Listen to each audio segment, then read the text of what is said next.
Hello students, मैं यश चंदवानी। आज अपन जो बात करने वाले हैं, मैंने लास्ट वीडियो में जो अपनी बात करी थी अकाउंटिंग इंट्रोडक्शंस की बात करी थी कि अकाउंट्स का इंट्रोडक्शन दिया था मैंने आपको पूरा अकाउंटिंग, अकाउंटेंसी और भी बहुत सारी चीजें जो आपको अकाउंट से रिलेट करें, यानी अकाउंट जो सब्जेक्ट है उससे रिलेट करें, जिससे कि आप जो अब आगे पढ़ोगे उसमें आपको समझने में थोड़ा सा दिक्कत नहीं है, आप सब्जेक्ट से थोड़ा सा टच हो जाओ। ठीक है ना। अब जो मैं आपको पढ़ाने जा रहा हूँ वो एक स्टेप अप है। ठीक है। अब मैं सिस्टमेटिक तरीके से आपको पढ़ाने जा रहा हूँ। मैंने आपको लोगों को पढ़ाया था अकाउंट, अकाउंटिंग और अकाउंटेंसी। तो मेनली अपन क्या करेंगे, अब क्या पढ़ेंगे, अकाउंटिंग पढ़ेंगे। ठीक है, क्या पढ़ेंगे, अकाउंटिंग। आप बोलोगे कि सर आपने अकाउंटिंग तो बताया, उसका डेफिनेशन बताया, सब बताया, लेकिन अकाउंटिंग कैसे की जाती है, तो अपन अकाउंटिंग की बात करेंगे कि कैसे जाती है। ठीक है। मैंने आप लोगों को डेफिनेशन बताई थी अकाउंटिंग की, मैंने आप लोगों को डेफिनेशन बताई थी अकाउंटिंग की, वो थोड़ी सी रिकॉल करना, वो अभी अपन को काम आने वाली है। मैं आपको अकाउंटिंग का प्रोसेस बताने जा रहा हूँ। अकाउंटिंग का प्रोसेस यानी जो अपन अकाउंटिंग करेंगे। अकाउंटिंग मैंने आपको क्या बोला था कि अकाउंटिंग का मतलब होता है क्या करना, रिकॉर्ड, रिपोर्ट एंड समराइज करना। Recording, reporting, summarising of economic data. तो जो रिकॉर्डिंग का पार्ट है यानी लिखने का पार्ट है, तो उसका प्रोसेस क्या है अकाउंटिंग करने का, वो मैं आपको बताने जा रहा हूं। तो मैं यहां से ले रहा हूं अकाउंटिंग प्रोसेस। ठीक है। अकाउंटिंग प्रोसेस में 3 या 4 स्टेप होते हैं, मेनली 4 स्टेप होते हैं। ठीक है, वो मैं आप लोगों को बताने जा रहा हूं। First step, step number first, इसमें होता है journal entry. Step number first का नाम क्या है, journal entry. Step number second is called laser.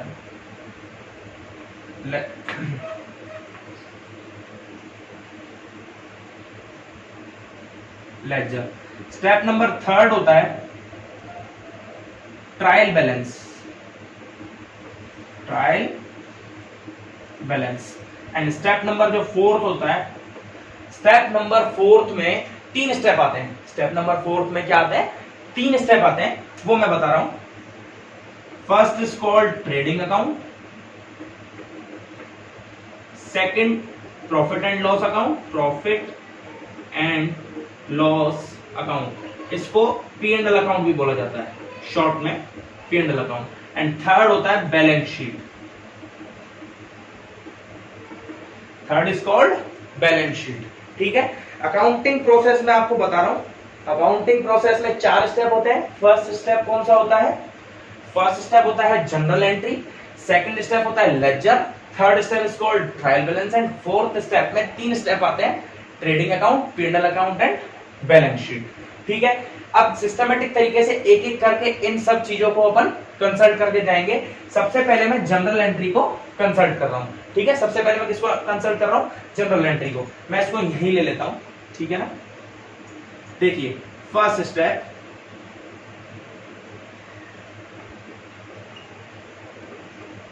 General entry.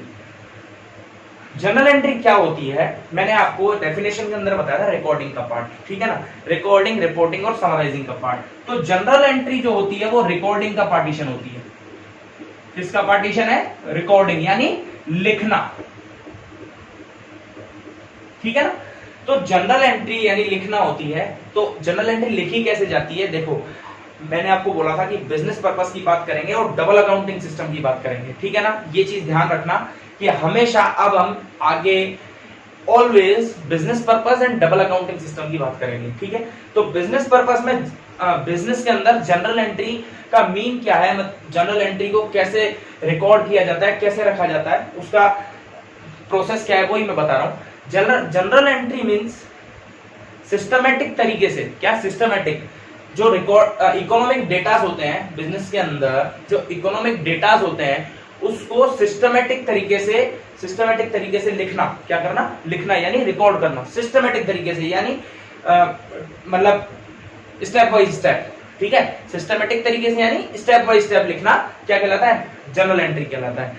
Business में होने वाले यानी डेली में होने वाले, आप लगा लो बिजनेस में डेली ट्रांजेक्शन्स होते हैं, जैसे कोई भी छोटा सा बिजनेस है तो उसमें डेली ट्रांजेक्शन्स होते हैं, ठीक है, रोज कोई ना कोई बिजनेस व्यवहार होता है। लाइक आप गुड्स, अगर आप बिजनेसमैन हो तो आप गुड्स परचेज भी करते हो, सेल भी करते हो, एक्सपेंसेस भी करते हो, इनकम भी होती है, कई सारे स्टेप होते हैं। तो उन स्टेप को लिखना कैसे, सिस्टमेटिक तरीके से, कैसे सिस्टमेटिक तरीके से और टाइम वाइज।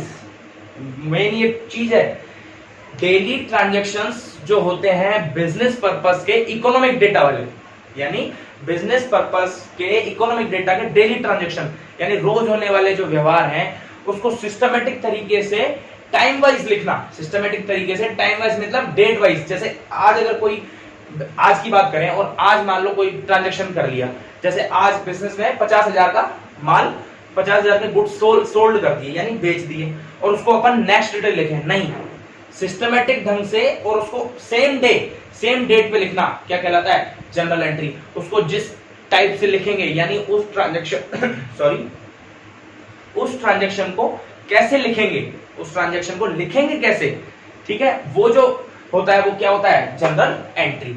मैं इसको अगर डेफिनेशन में बताऊं तो डेली ट्रांजैक्शंस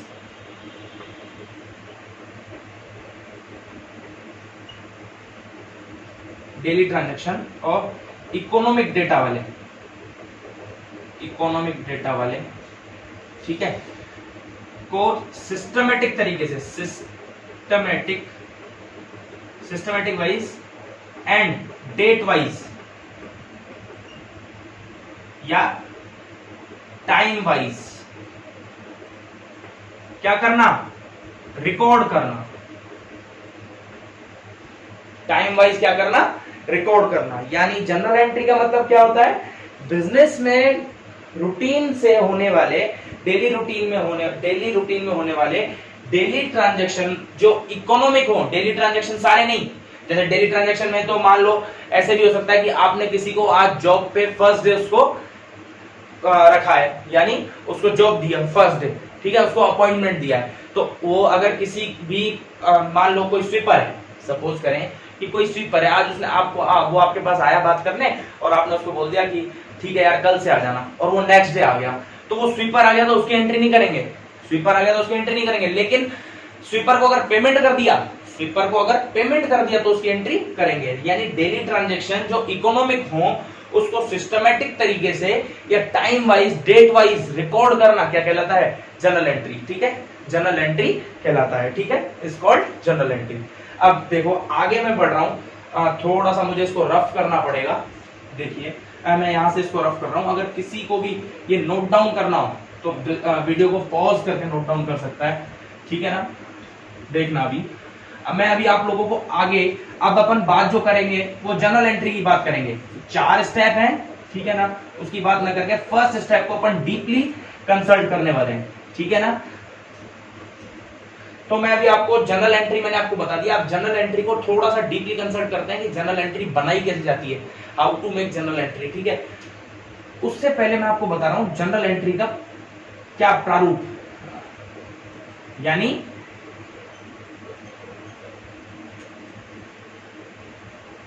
स्टेटमेंट ऑफ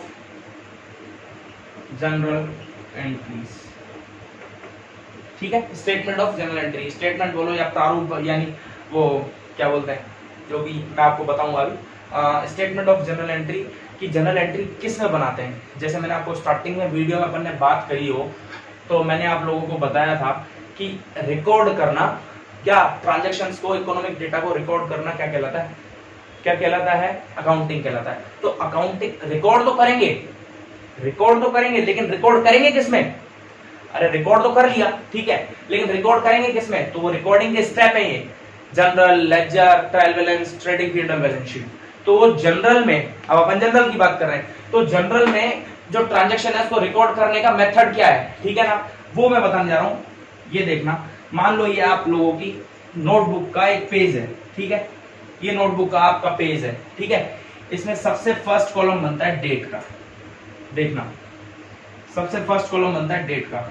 मैंने डेफिनेशन में आपको क्या बताया, डेली ट्रांजैक्शन को date wise, time wise note करना, रिकॉर्ड करना क्या कहलाता है, जनरल एंट्री कहलाता है। तो उसका अगर मैं आपको मेथड बताऊं जनरल एंट्री का प्रारूप, यानी ठीक है, तो क्या हो गया, डेट फर्स्ट, कॉलम डेट का यानी टाइम वाइज का। सेकंड होता है पर्टिकुलर, जहां पे जनरल एंट्री को रिकॉर्ड किया जाता है। जनरल एंट्री, यहां पे जनरल एंट्री को रिकॉर्ड किया जाता है, ये होता है डेट का कॉलम, ठीक है। सेकंड पर्टिकुलर का कॉलम होता है, इसमें क्या करता है, इसमें जनरल एंट्री जो अपन लिखेंगे यानी जो रिकॉर्ड करेंगे वो इसमें लिखेंगे कि कैसे लिखना है। थर्ड होता है एलएफ का कॉलम, इसको बोला जाता है एलएफ, ठीक है। एंड दो कॉलम और होते हैं इसके बाद, एक होता है डेबिट का कॉलम और एक होता है क्रेडिट का कॉलम। इन दोनों कॉलम को अमाउंट का कॉलम भी बोलते हैं, ठीक है। इन दोनों कॉलम को अमाउंट का कॉलम बोलते हैं। फर्स्ट डेट यानी सिस्टमेटिक तरीके से और टाइम वाइज। सेकंड जो कॉलम होता है पर्टिकुलर, उसमें अपन सिस्टमेटिक तरीके से जो एंट्री को जिस अकॉर्डिंग लिखना है, एंट्री को यानी कहां लिखना है वो यहाँ पे लिखेंगे। उसके बाद तीन कॉलम आते हैं LF, debit and credit. Debit credit जो कॉलम है अमाउंट के कॉलम होते हैं, यानी मैंने आपको बोला अब जब भी अपन बात करेंगे डबल अकाउंटिंग सिस्टम की बात करेंगे तो उसमें दो साइड होती है, अगर चेंज होगी कोई भी फैक्ट जाएगा वो डबल साइड में जाएगा। फर्स्ट डेबिट तो second credit and second credit तो फर्स्ट डेबिट, तो उसमें फर्स्ट साइड ये है एंड सेकंड साइड ये है। एक कॉलम बीच में आएगा, आपको कहोगे सर ये एलएफ क्या है। एलएफ क्या होता है, किसी भी अगर एंट्री पे कोई नोट डालना होता है तो इस कॉलम में डाल देते हैं। इसका कोई वैसे बेसिकली काम नहीं होता है, लेकिन ये एक मेथड में यानी एक वो अगर जो अपन सिस्टमेटिक जो फॉलो कर रहे हैं उसमें अगर ये है तो ठीक है। अब जो अपन आगे बात करने जा रहे हैं, ये मैंने आप लोगों को जनरल एंट्री का स्टेटमेंट बता दिया, यानी किस तरीके की बुक में भाई लिखने की कोई ना कोई किताब तो होती होगी ना कि किस में एंट्री करेंगे। ऐसे थोड़ी है कि कॉपी उठाई और लिख दिया, तो वो तो सिंगल एंट्री सिस्टम हो गया ना। डबल एंट्री सिस्टम में उसको सिस्टमेटिक तरीके से कैसे फॉलो करेंगे वो मैं बता रहा था आपको। तो जनरल का मेथड मैंने आपको बता दिया। अब जनरल एंट्री बनती कैसे है यानी उसको लिखते कैसे हैं वो मैं आगे कंसल्ट करूंगा, वो अपन आगे जो बात करेंगे वो करेंगे अगली वीडियो में।